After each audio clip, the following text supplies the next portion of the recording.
په پیل کې هم د مهمو خبرونو سرټکي. د قطر سفارت له شاه ظفیر سره د کورنیو چارو وزارت د مرستیال لیدنه.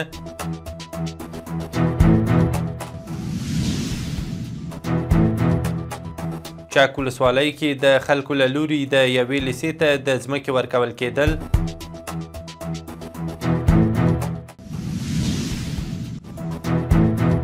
د قزاقستان د اقتصاد له وزیر سره د مخابراتو او معلوماتي ټکنالوژۍ د سرپرست وزیر لیدنه.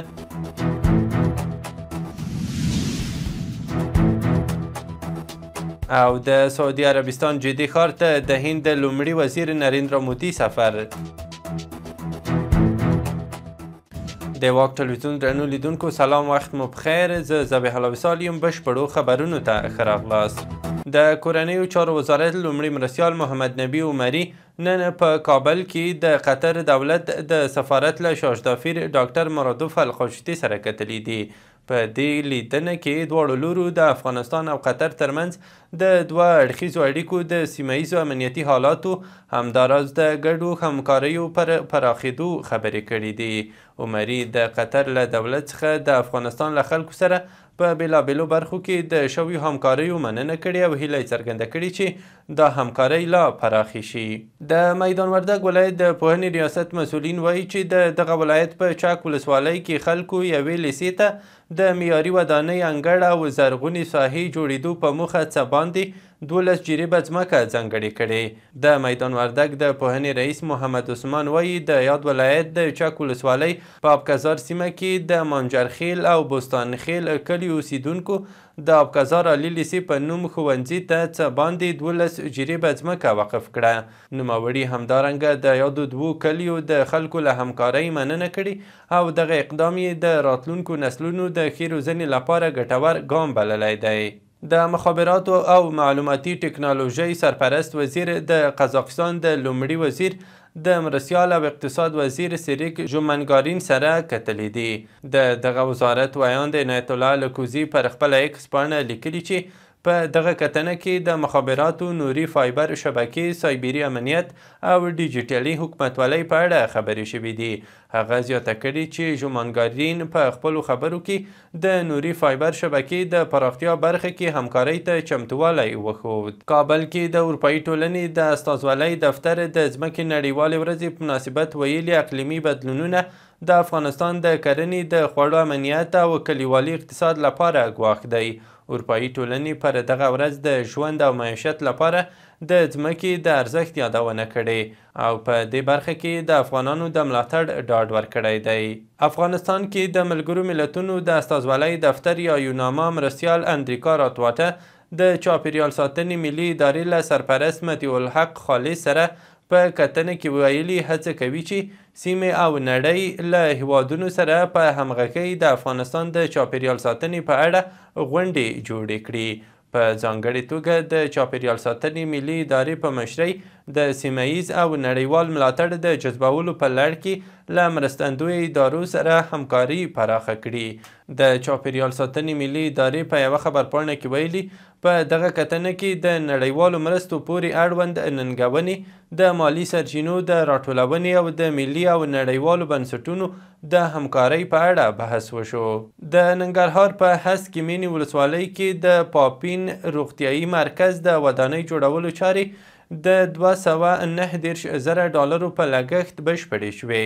د ننګرهار عامې روغتیا رئیس امین الله شریف د پرانیستې په مراسمو کې ویلي چې دغه ودانۍ پر 1.5 جریب ځمکه د UNHCR په مالي ملاتړ جوړه شوې چې 18 خونې، تشنابونه، پاک اوبو منظم سیستم او نور اړین ملحقات لري.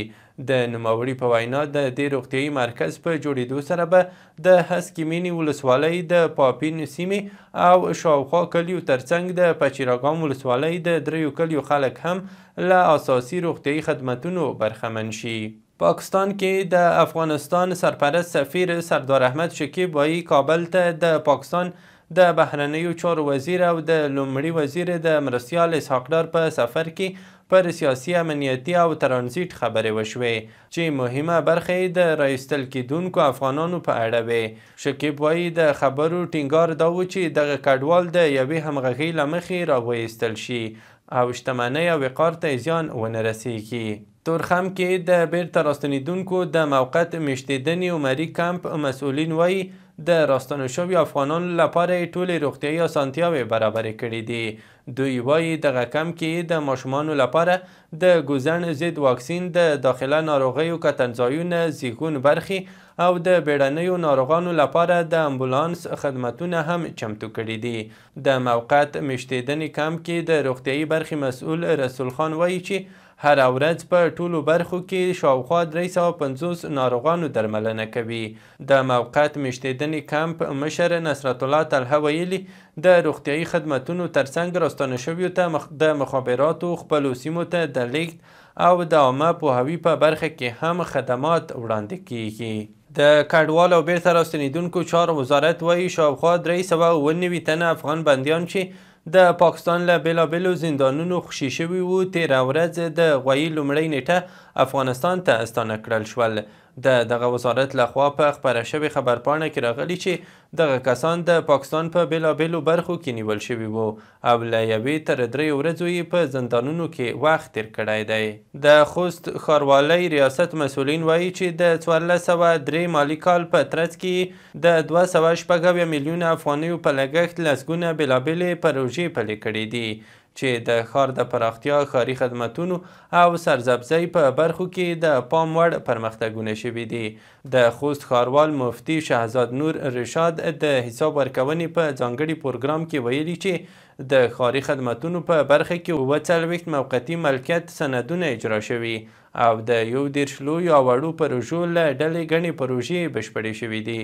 د کندهار د کرنې اوبو لګولو او مالدارۍ ریاست مسؤلین وایي چې په دغه ولایت کې د 250,000 امریکایي ډالرو په لګښت د زراعتي محصولاتو د کیفیت تشخیص یو معیاري لابراتوار جوړ او ګټې اخیستنې ته سپارل شوی دی. د یاد ریاست مطبوعاتي مسؤل محمد حنیف حقمل وایي چې دغه لابراتوار د سوداګرۍ او پانګونې خونې د خصوصي سکتور په مالي ملاتړ د سبو، میوو، حبوباتو او نورو زراعتي محصولاتو د کیفیت د لابراتواري ارزونې په موخه جوړ شوی دی. له هیواده بهر دا چې د هند بهرنیو چارو وزارت ویاند ریندیر جیسوال پر ایکس لیکلي دغه هیواد لومړی وزیر نریندرا مودي تاریخي بندري ښار جدې ته رسېدلی دی.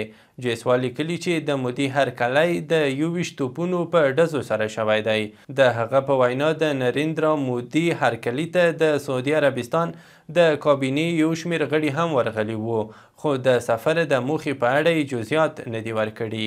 د روسیې ولسمشر ولادیمیر پوتین ویلي چې له کلونو وروسته د لومړي ځل لپاره چمتو دی چې په ملکي زیربناوو د بریدونو مخنیوي لپاره له کیف سره مستقیم مذاکرات پیل کړي. CNN ټلویزیون په خپل راپور کې ویلي روانه اونۍ کې به د امریکا، اروپا او اوکراین چارواکي وروسته له هغې لندن کې ناسته وکړي چې امریکایي چارواکو خبرداری ورکړی وو که د روسیې او اوکراین ترمنځ د سولې برخه کې پرمختګ رانشي د سولې له هڅو به یې لاس واخلي. سرچینه وایي پوتین تېره ورځ خبریالانو ته ویلي ممکنه ده چې په ملکي زیربناوو د بریدونو بندولو په اړه له کیف سره په مستقیم ډول بحث وشي. ولادیمیر زیلنسکي همداراز له مسکو سره د خبرو لپاره خپل چمتوالی اعلان کړ او اوکرایني پلاوي د لندن د سولې په غونډه کې د ګډون هم ویلي دي. او وروستی خبر هم ده چې ایران وایي چې له چین سره به د واشنګټن او تهران ترمنځ د اټومي مذاکراتو د وروستیو پرمختګونو په تړاو خبرې اترې وکړي. د الجزیرې د راپور پر بنسټ ایران هڅه کوي له بېلابېلو هیوادونو سره ډیپلوماټیکې اړیکې پیاوړې او په نړیوالو مذاکراتو کې خپل دریځ پیاوړی کړي. بلخوا ایراني رسنیو خبر ورکړی چې دغه هیواد د بهرنیو چارو وزیر عباس عراقچي نن بیجینګ ته ځي څو د تهران او واشنګټن ترمنځ غیر مستقیمو مذاکراتو په تړاو له چینایي چارواکو سره سلا مشورې وکړي. کړي. له دې مخکې ایران له امریکا سره د خپلو اټومي مذاکراتو په تړاو د روسیې نظر هم راخیستی و.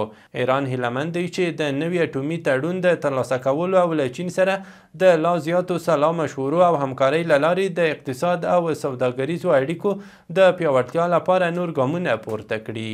درنو لیدونکو له ملتیا مو مننه. دا و تر شپږو بجو مهم او وروستي خبرونه.